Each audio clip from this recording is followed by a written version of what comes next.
The first thing my mother said when she saw me standing in the country club lobby was, "There she is. Our missing girl finally came home." She said it loudly. Loud enough for the women near the champagne tower to turn around. Loud enough for the photographer to immediately lift his camera. And loud enough that I realized, within maybe 3 seconds of arriving, that this dinner had never actually been about my sister's engagement. It was about fixing their image. I stood there holding my coat over one arm while my mother crossed the marble floor smiling like she was walking into church on Easter morning instead of toward the daughter she abandoned 19 years earlier. The room smelled like expensive perfume and roasted garlic. String music floated through the ballroom from somewhere behind the floral arch near the windows.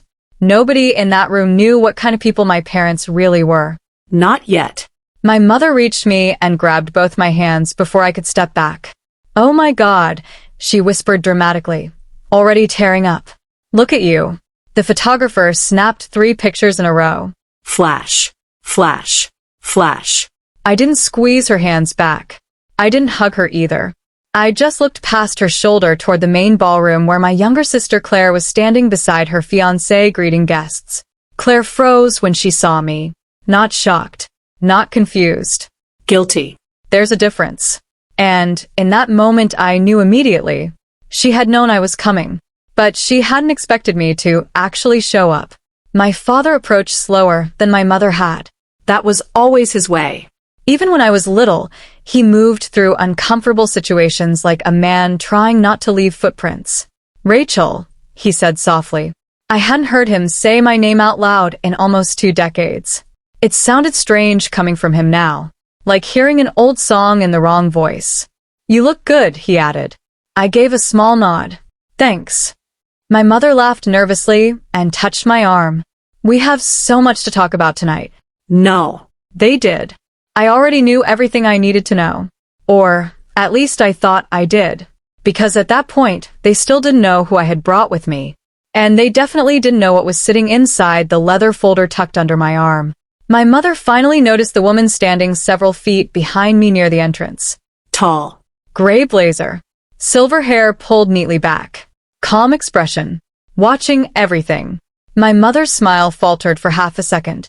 Just half a second. Then it returned. "Oh," she said carefully. "And who is this?" I looked directly at her. "This," I said calmly, "is the woman who raised me after you got rid of me." The air changed instantly. Not dramatically. Quietly. Like a room right before a storm finally breaks. My mother's fingers loosened from my wrist.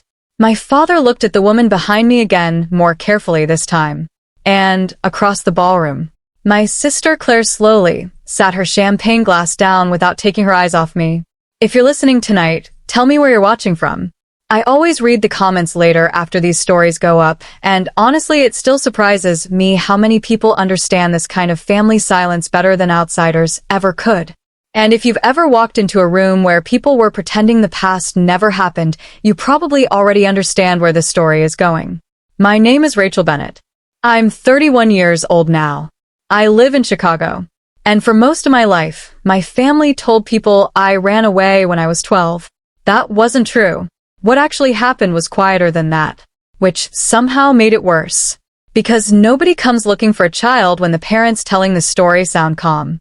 My parents were the kind of people neighbors admired. Clean house. Church every Sunday. Matching Christmas cards. Volunteer dinners. My father owned a dental practice outside Columbus, Ohio. My mother chaired charity committees and corrected people's grammar during conversations. To outsiders, we looked stable. Especially because my younger sister Claire was perfect at helping maintain the image. Blonde. Cheerful. Easy. That was the word my mother used constantly. Claire's easy. I heard that sentence my entire childhood, usually followed by something about me. Rachel's emotional. Rachel's difficult. Rachel overreacts. Rachel makes things harder than they need to be. The older I got, the more I realized something strange about our house. It didn't matter what actually happened. What mattered was who my mother decided caused it. And somehow that was always me. When I was 9, Claire knocked an entire tray of food onto the kitchen floor before guests arrived for Thanksgiving. My mother walked in, stared at the mess, then looked directly at me. "Could you not start a night?" she snapped. I remember blinking in confusion. "I didn't, Rachel." That tone. Sharp. Warning me not to defend myself. Claire stayed quiet beside the counter. Didn't admit it. Didn't deny it either. Just let it happen. That became our family pattern. Little things at first. Broken items. Arguments. Mood shifts. Missing money. Tension somehow always found its way to me. And eventually I stopped trying to explain myself because explanations only made my mother angrier. "You always need to make everything into a courtroom," she used to say. But the truth was, our house had already become one. The verdicts were just decided before I entered the room. By middle school, my anxiety had gotten bad enough that I started having stomach pain almost every morning before school. My father took me to 2 different doctors. Both said the same thing. Stress. Nothing physically wrong. My mother hated those appointments. Not because she was worried. Because they embarrassed her. "She acts like we beat her," she muttered once while driving home. I sat in the back seat staring out the window, pretending I hadn't heard her. But I heard everything in that house. Children always do. The year I turned 12, my parents started arguing about money constantly. My father's practice had problems I didn't understand then. Loans. Taxes. Late payments. I only knew the atmosphere in the house changed. Dinner conversations became tense. My mother drank wine every night instead of just weekends. Claire stayed mostly invisible during that period. I didn't, because I asked questions. One night, I came downstairs after midnight because I heard shouting. My parents were in the kitchen. My mother slammed a stack of papers onto the counter. "She ruins everything," she hissed. My father looked exhausted. "She's 12, Monica. She manipulates people. She's a kid. She makes Claire nervous. She makes me nervous." Then came the sentence I still remember word for word. "We cannot survive with her in this house forever." I stood halfway down the staircase frozen. My father rubbed both hands over his face. "Lower your voice. She needs help. She needs patience. She needs to stop destroying this family." I went back upstairs before they saw me. That night I packed a backpack.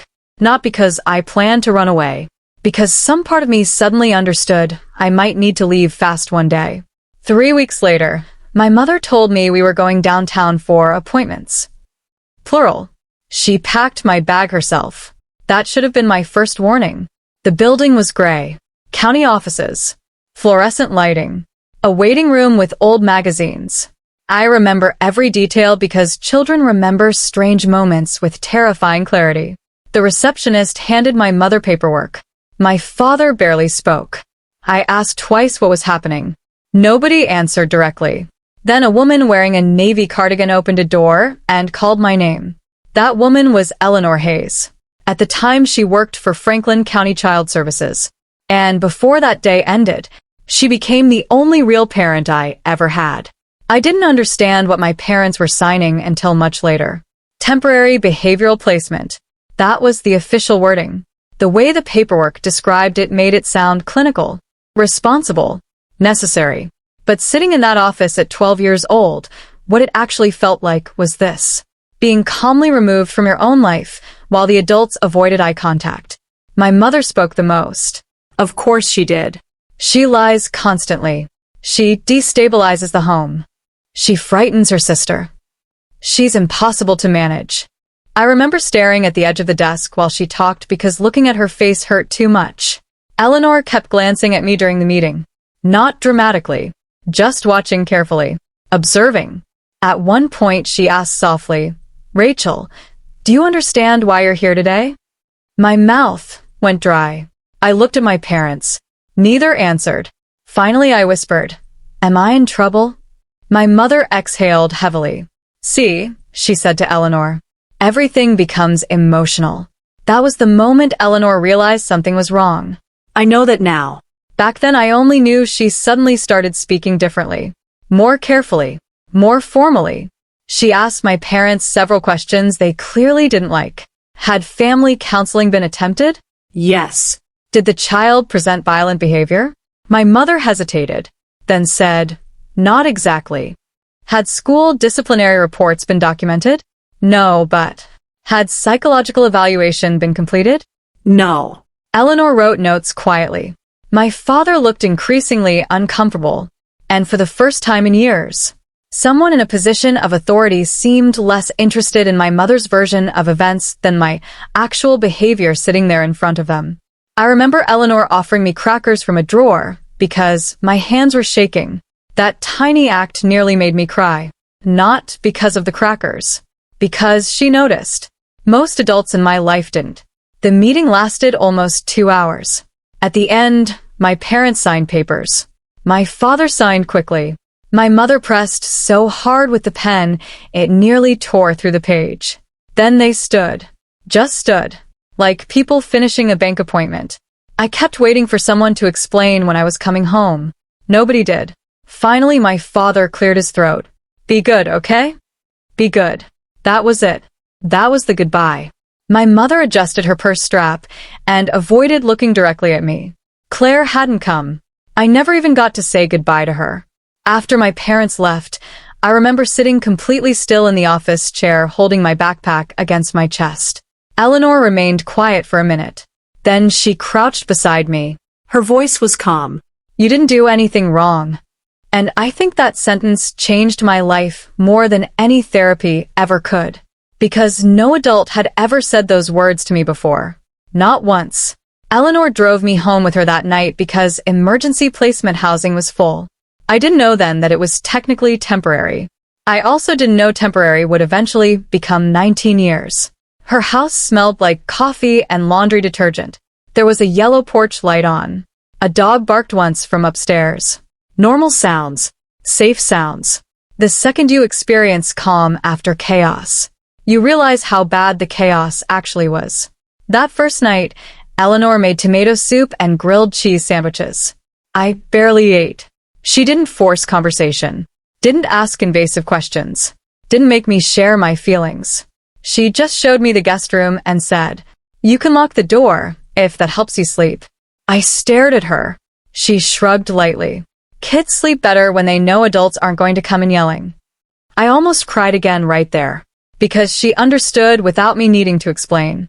That night, I slept wearing my jeans with my backpack beside the bed. Certain someone would come get me in the morning. Nobody did. Not the next day either. Or the next week. By the third week, my parents had stopped answering calls from the case office consistently. And by month 2, people in our church had already started hearing a different story. That I was troubled, unstable, gone. The word runaway started appearing quietly in conversations, which was interesting considering I had never actually run anywhere. Eleanor discovered that lie accidentally during a grocery store trip about 4 months later. An older woman recognized my last name. "Oh," she said awkwardly. "I thought the Bennett girl disappeared." Eleanor looked at her carefully. "Disappeared?" The woman immediately looked uncomfortable. "You know the situation?" Eleanor didn't say anything until we got back in the car. Then she sat there gripping the steering wheel silently for several seconds. Finally, she asked, "Rachel, what exactly have your parents been telling people?" And for the first time, I started realizing maybe what happened to me wasn't normal after all. Not even close.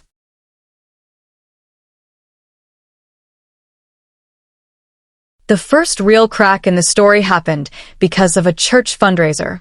Not therapy. Not the courts. Not child services. A potato salad fundraiser in suburban Ohio. That's the thing people don't understand about family lies. They usually don't collapse during dramatic moments. They collapse because one person says the wrong sentence in the wrong room to somebody who's finally paying attention.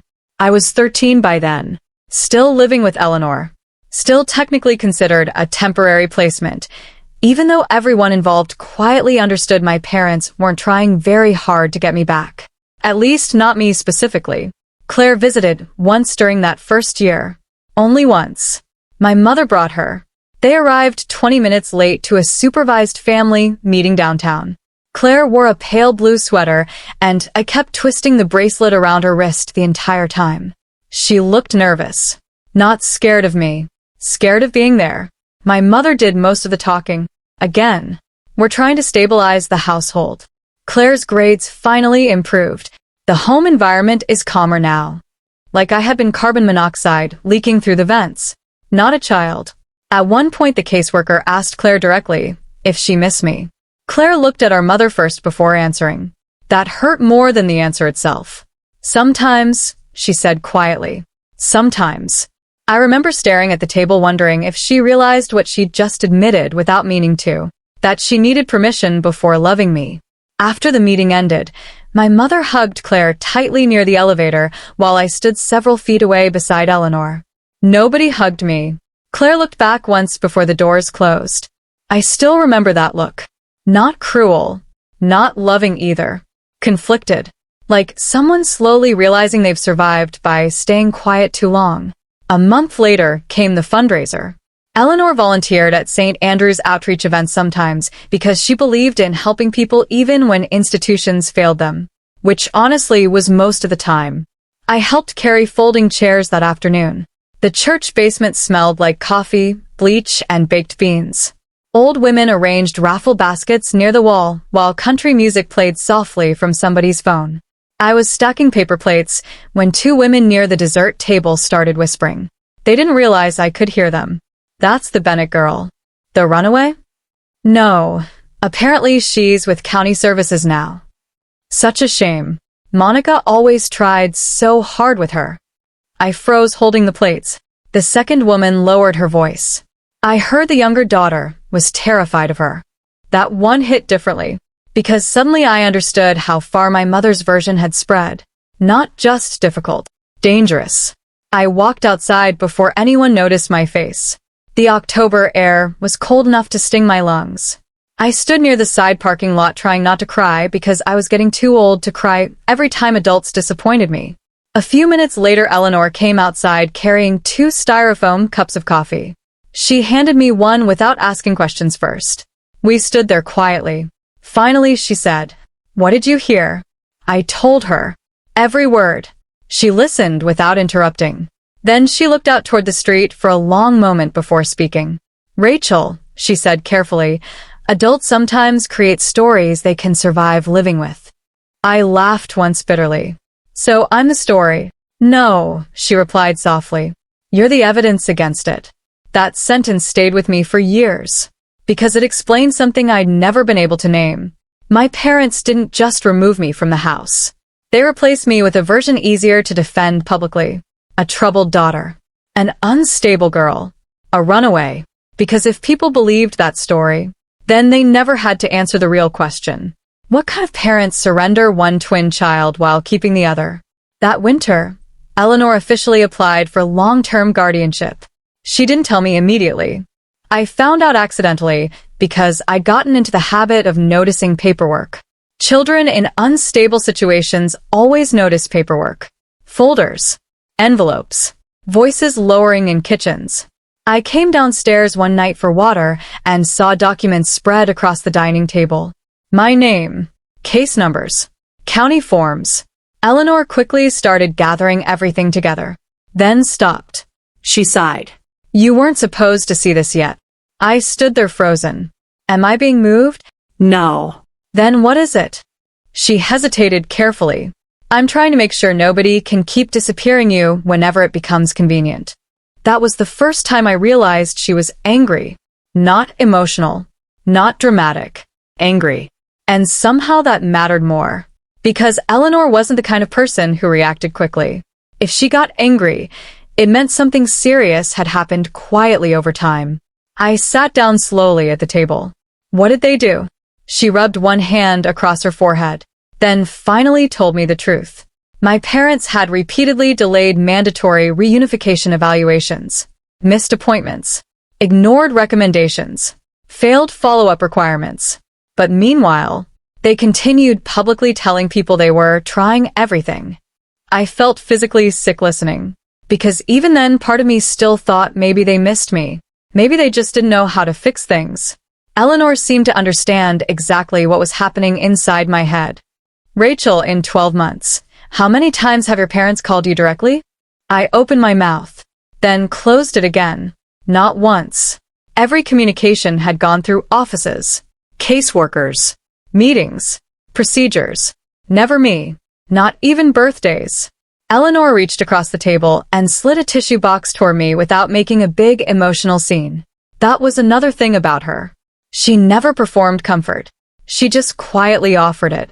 I cried harder that night than I had the day they left me at county services. A week after guardianship paperwork began, Claire called unexpectedly. It was late. I remember because Eleanor was already upstairs reading. The house phone rang. Rachel. Claire. I gripped the phone tighter. Claire? I can't stay long. She sounded shaky, like she was hiding somewhere. I pictured her sitting on the upstairs hallway floor at our parents' house whispering into the cordless phone. Are you okay? Mom said you're telling people lies about us. What lies? She said you're making the family look abusive. What? Claire, they left me in county placement. She said you forced them. I would never. I miss you. Claire exhaled shakily. I don't know what's true anymore. Because for the first time, she sounded less like my mother's daughter and more like my sister again. I lowered my voice. Claire, did you ever actually think I was dangerous? No. My eyes filled immediately. Upstairs, I heard floorboards creak softly. Eleanor was probably awake now, listening, not interrupting. Claire continued before I could answer. But when it's only you hearing one story every day for years, it might be true. I closed my eyes. That was the most honest thing anyone in my family had ever said. We talked for 11 minutes. Claire admitted things carefully. Our mother still referred to me as unstable. My father mostly avoided the topic completely. Family friends thought I'd refused treatment and chosen separation. And the worst part, Claire had stopped correcting people because eventually it became exhausting. I know that sounds horrible, she whispered. It sounds lonely, I replied. She started crying quietly then. Just small broken breathing she was trying to hide. Before hanging up, she suddenly said, Mom checks the phone bill now. Then the line disconnected. After the call ended, I stayed standing in the dark kitchen staring at the silent phone. A few minutes later, Eleanor came downstairs wearing her reading glasses and robe. She already knew. Claire? She asked softly. I nodded. Eleanor walked over and opened the fridge. You hungry? That was her method whenever emotions got too heavy. Food. Quiet movement. Normalcy. I watched her pull leftover lasagna from the fridge. She said she doesn't know what's true anymore. Eleanor closed the microwave door slowly. That happens to children raised inside somebody else's narrative. I swallowed hard. She's not a bad person. No, Eleanor agreed. But she's adapting to survive your mother. The next major shift happened when Eleanor took me shopping for school clothes before freshman year. Not because of the shopping itself. Because of who we ran into. My mother. And the way she reacted when she saw me looking healthy. We were inside a Macy's near Easton Town Center. Saturday afternoon. Crowded. A perfume counter nearby making the whole first floor smell like vanilla and chemicals. Eleanor was holding 3 sweaters over one arm while I flipped through clearance jeans when I heard my name. Not Rachel. Ray Ray. The nickname my mother used only when other people were around. I turned. And there she was. Monica Bennett. Cream coat. Oh my God. She breathed dramatically. Before I could react, she wrapped both arms around me tightly. Too tightly. Like performance hugging. I stood stiff in the middle of department store while shoppers moved around us pretending not to stare. Then she pulled back and held my face between both hands. Look at you, she whispered loudly enough for strangers to hear. I remember feeling suddenly embarrassed. Embarrassed. Because even at 14, I could feel the dishonesty happening in real time. Eleanor approached slowly from beside the racks. My mother's eyes flicked toward her immediately. And changed. Oh, hello. Eleanor nodded once. Mrs. Bennett. No warmth. No hostility either. Just professionalism. My mother crossed one arm over herself lightly. I had no idea Rachel was here today. We didn't realize this mall required advance notice. My mother ignored the comment. She turned back toward me. You look healthy. That word stayed with me. Healthy. Like she'd expected me not to be. Or maybe worse. I'm fine. I said quietly. Well, of course you are. We've all been praying for you. My mother loved hiding behind plural language when she wanted emotional distance. She reached toward my hair gently and said, Claire misses you constantly. I had spoken to Claire on the phone 3 nights earlier, and Claire had specifically said our mother barely allowed my name inside the house anymore. My silence must have lasted too long because my mother's expression tightened slightly. Then she noticed the jeans in my hand, the shopping bags, and something unreadable crossed her face. Like seeing evidence I was surviving somehow disrupted the version of me she preferred. A saleswoman approached smiling. Your daughters are beautiful. My mother reacted instantly. Public mode. Oh, thank you. Teen girls keep me exhausted. Daughters. Plural. Like I still belonged to her when witnesses existed. I looked over at Eleanor. She was watching my mother very carefully now. The saleswoman asked casually, Back to school shopping? Yes. Rachel's staying with a family friend for a while, but we're trying to keep things normal. Family friend. I physically felt Eleanor go still beside me. Because that wasn't just inaccurate, it erased the entire county placement situation completely. The saleswoman nodded sympathetically. Well, teenagers go through phases. Phases. I suddenly understood exactly how my mother manipulated people so successfully. Eleanor finally spoke. Rachel isn't staying with a family friend. My mother's smile barely shifted. The saleswoman looked awkward immediately. Eleanor continued calmly. She was voluntarily surrendered into county placement 11 months ago. Silence. Real silence this time. My mother's face strained slightly. Eleanor, she warned quietly. No, you don't get to erase what you signed because there's a perfume counter nearby. I had never seen another adult speak to my mother that way before. Ever. My mother straightened instantly. Cold now. This conversation is inappropriate. What was inappropriate, Eleanor said evenly, was telling a child she destroyed her family before abandoning her to the state. A couple nearby stopped pretending not to listen. My chest tightened. Part of me wanted to disappear into the floor. Another part felt something strange for the first time in years. Protected. My mother noticed people watching. That mattered most to her. You're being emotional. No, you just aren't controlling the room anymore. My mother turned toward me then. I saw irritation. Real irritation. Not maternal concern. Annoyance that this situation had become messy publicly. Rachel, she said softly, call your sister tonight, okay? And just like that, she walked away. Perfect posture. Perfect coat. I stood frozen. The saleswoman awkwardly pretended to reorganize folded shirts nearby. Eleanor slowly exhaled. You okay? She lies so easily. Eleanor looked toward the direction my mother disappeared. Practice. We continued shopping afterward, but the mood had changed. That night Claire called again. This time crying immediately. She's furious. I sat cross-legged on my bed holding the cordless phone while rain hit the windows outside. What happened after the mall? She came home saying Eleanor humiliated her. She surrendered me to the state, Claire. I know. No, I don't think you do. She said Eleanor poisoned you against the family. Poisoned. I rubbed my forehead. Claire, did Mom ever tell you why they chose you? The line went silent. Too silent. Claire? She said one child had a chance at a stable future. I stopped breathing for a second. Somewhere downstairs, I heard Eleanor shutting kitchen cabinets softly. Claire continued shakily. She said the family couldn't survive both of us. So they sacrificed me. Claire immediately started crying harder. No. Yes. You don't understand. Then tell me. My father's practice had nearly collapsed financially.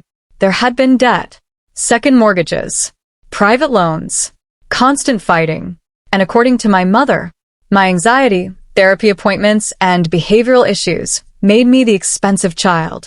Not Claire. Me. Suddenly pieces started connecting in horrifying ways. The resentment, the comments about stress, the constant framing of me as too much. Claire's voice shook.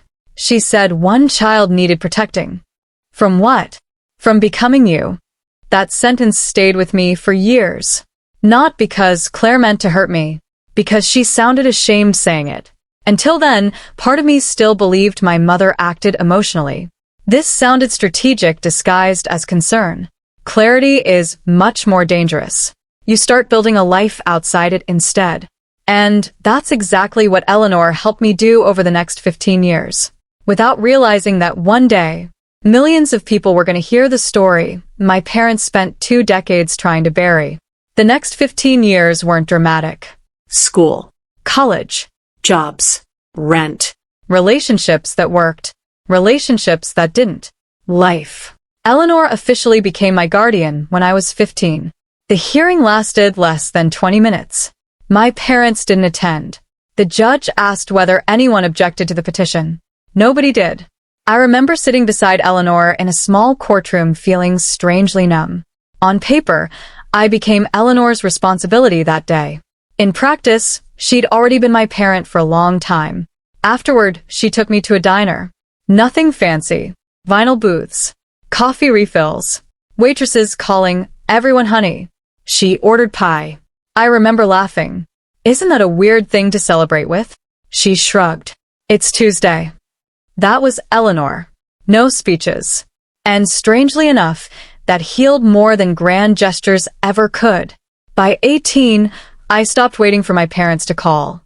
By 21, I stopped checking social media for signs they missed me. By 24, I stopped imagining accidental reunions. Healing isn't one decision. It's hundreds of tiny decisions. Most of them boring. Then, when I was 26, something happened that neither my mother nor I could have predicted. I started writing. It wasn't supposed to become a career. At first it was therapy disguised as essays. Small pieces. Personal reflections. Articles nobody read. Then one article unexpectedly went viral. A story about family narratives. About what happens when one child becomes responsible for carrying everyone else's emotional baggage. I never used names. Never even mentioned Ohio. But the article spread. Thousands of shares. Then hundreds of thousands. People emailed, commented, related. Apparently, there were more former family scapegoats in America than I'd realized. A literary agent reached out. Then another. Then a publisher. The entire thing happened so quickly it felt unreal. One day I was freelancing and wondering how I'd pay rent.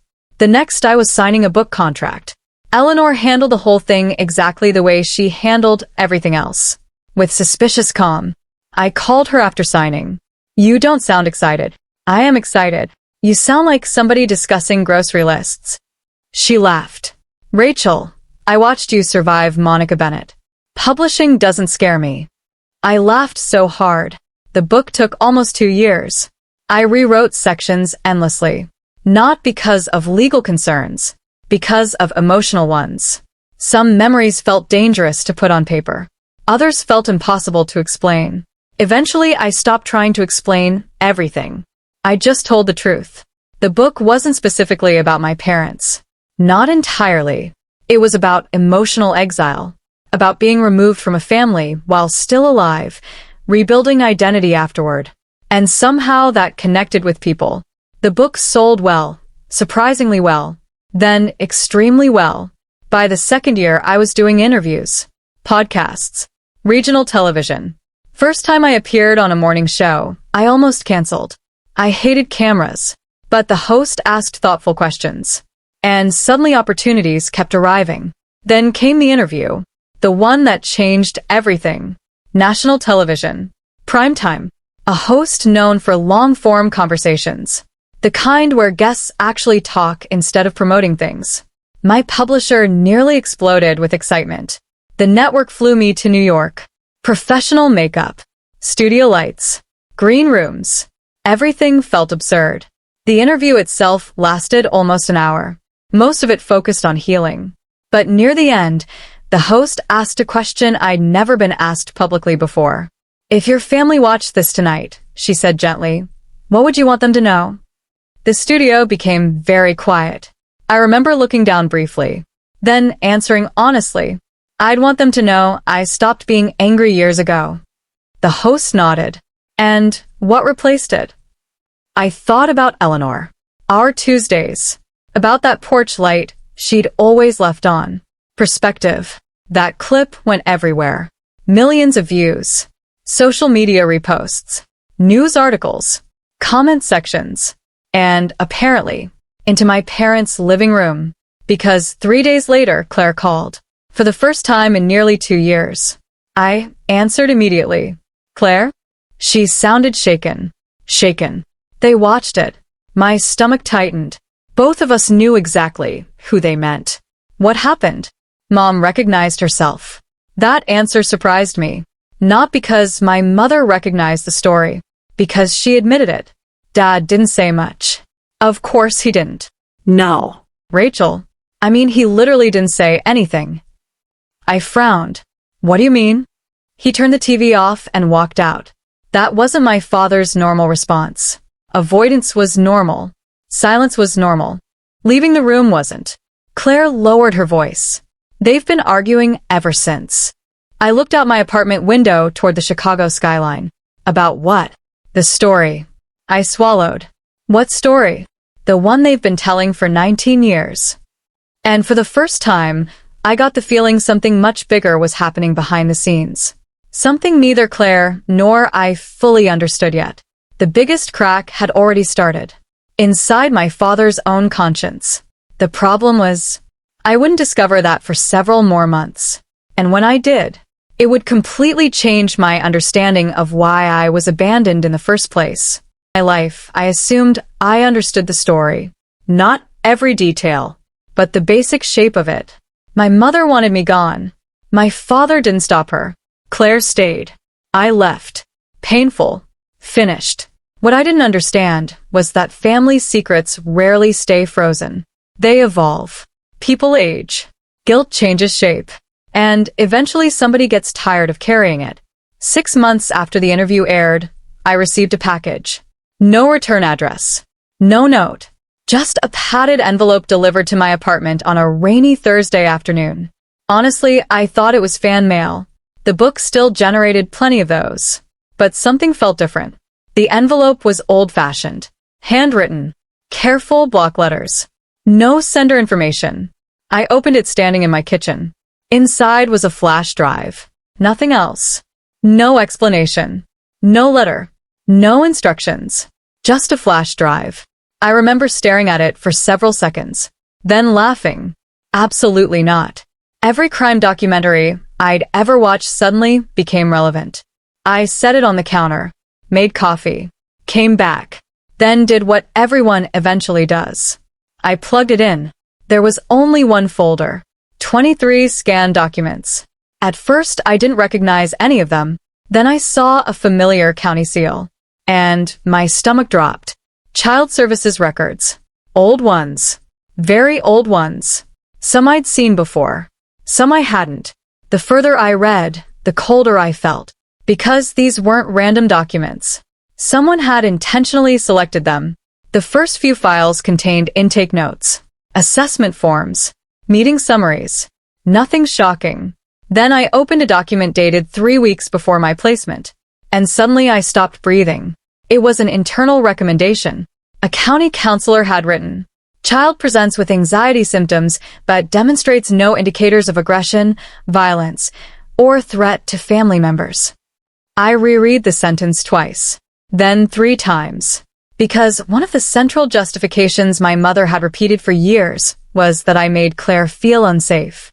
Another assessment. Same conclusion. Different wording. No safety threat identified. No violent behavior observed.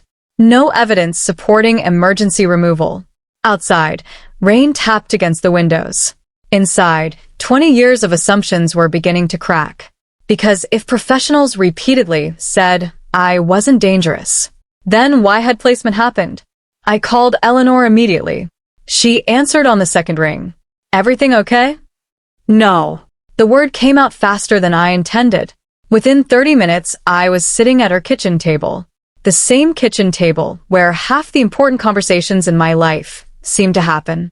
The documents were spread across the wood surface between us. Eleanor adjusted her reading glasses. Read silently. Then read them again. The longer she looked, the more serious her expression became. Finally, she leaned back. These aren't random records. Who sent them?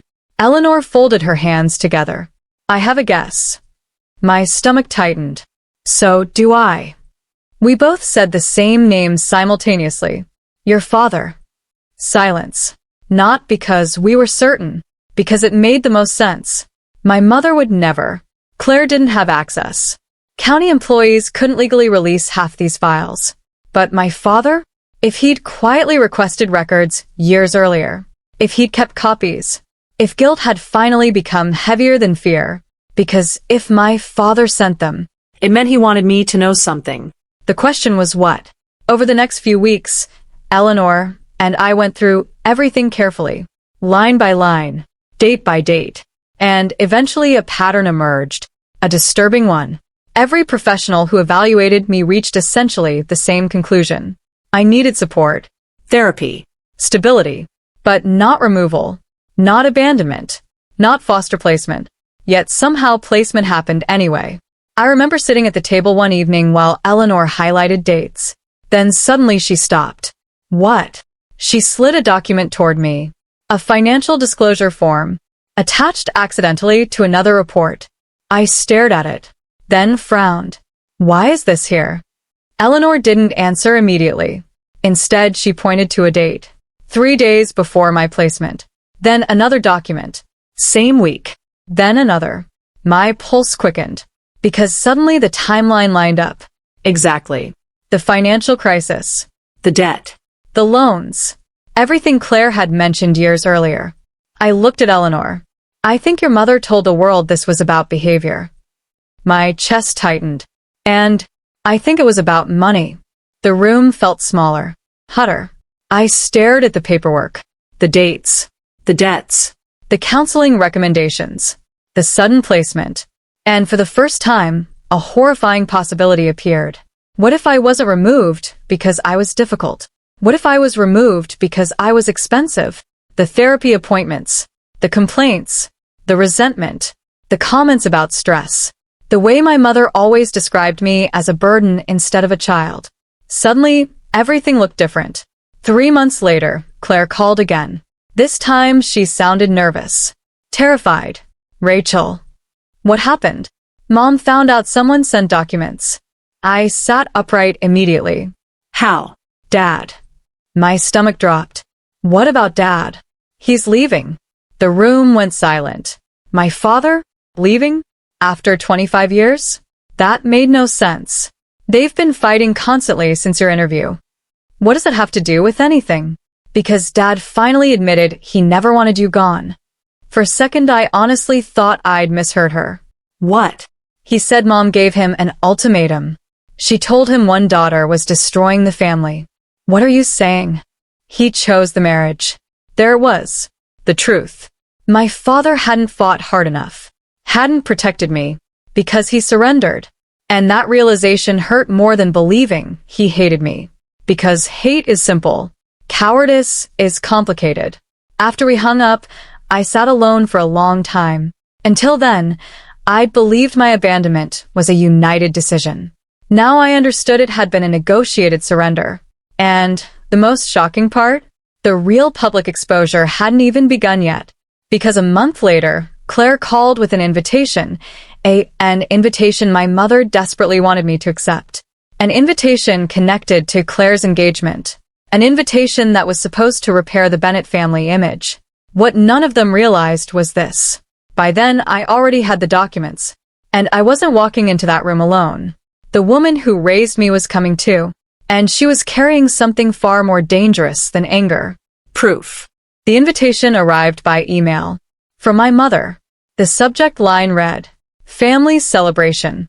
The wording felt deliberate. Polished. Safe. I stared at it for almost 5 minutes before opening it. Rachel. Claire and Daniel would love for you to attend their engagement dinner next month. It would mean a lot to the family. We hope this can be an opportunity for healing. Love, Mom. Love. That nearly made me laugh. Not because it was offensive. Because it sounded like somebody trying on a sweater that hadn't fit in 20 years. I forwarded the email to Eleanor. She called 3 minutes later. You aren't going. It wasn't a question. I leaned back in my chair. I might. Why? Good question. A year earlier, I would have deleted the email immediately. 3 years earlier, I would have spent weeks agonizing over it. Now I was mostly curious. My mother never invited uncertainty into her life voluntarily. Never. If she wanted me there badly enough to reach out personally, she had a reason. And I suspected it wasn't reconciliation. I said exactly that to Eleanor. You're probably right. The next surprise came from Claire. She called later that night. She sighed heavily. She emailed you, didn't she? Yep. I'm sorry. I smiled despite myself. The fact that Claire apologized before speaking told me she already knew what her mother was doing. How much of this dinner is actually your idea? Maybe 20%. That answer felt honest. I thought so. Rachel, I swear I wanted you there. But Mom wants everyone to see you there. There it was. The truth. Simple. Image management. The same thing that had driven most of my mother's decisions for decades. Only now the stakes were bigger. Because my book was successful. The interview was still circulating online. And having the abandoned daughter visibly back inside the family picture looked useful. I stood and walked toward my apartment window. Chicago traffic glowed below. What exactly does she think happens? Claire laughed nervously. I honestly don't know anymore. What happened? Dad moved out. Where is he? Apartment downtown. And Mom? Mom keeps telling people he's traveling. Of course she did. Damage control. Are you bringing Eleanor? I looked toward the photo sitting beside my bookshelf. Eleanor and me at my college graduation. The only parent who'd attended. Only if she's willing. Okay, good. 2 weeks before the event, I received a voicemail. My father's voice. The first voicemail he'd ever left me. I listened to it 3 times. Then a 4th. Rachel, I know I don't deserve a call back. I just wanted to say, I'm glad you're doing well. You always deserved better than what happened. The message ended there. No explanation. Apologies are strange, especially late ones. Part of you wants them. Part of you resents them. Part of you wonders, why now? I eventually played the voicemail for Eleanor. What do you think? She took a sip of coffee. I think that's the first honest thing he said in 20 years. The engagement dinner venue was exactly the kind of place my mother would choose. Historic country club, expensive chandeliers, perfect landscaping, valet parking. Eleanor and I arrived together. She wore a dark gray blazer, the same kind she always wore. Just Eleanor being Eleanor. Nervous? A little. Good. I laughed. Good. She nodded. Nervous people pay attention. That was one of her favorite sayings. Inside, guests were already gathering. Business owners, church friends, family acquaintances, people who knew fragments of the story but not the whole thing. People my mother had spent years carefully managing. The second we entered the ballroom, conversations shifted. People recognized me, some from interviews, some from the book. Then I saw my mother, and immediately understood what she'd planned. A large display board stood near the ballroom entrance. Photos. Family photos. Dozens of them. Claire as a child. Claire at school events. Claire at birthdays. At graduations with our parents. Claire everywhere. There were over 40 photographs. I appeared in exactly 3. All before age 12. Nothing afterward. No gap acknowledged. My mother wasn't rebuilding the family. She was editing it. Again. Only this time in public. Then she appeared beside us, smiling brightly. There you are. The performance voice. She hugged me lightly. We're finally together again. 3 words. 3 lies. All packed neatly into one sentence. I looked at the display board. Then back at her. And for the first time in my life, I didn't feel hurt. The need for her approval, explanations was gone. And, before the night ended, everyone in that ballroom was going to learn exactly what had happened to the daughter they spent 20 years pretending had simply disappeared.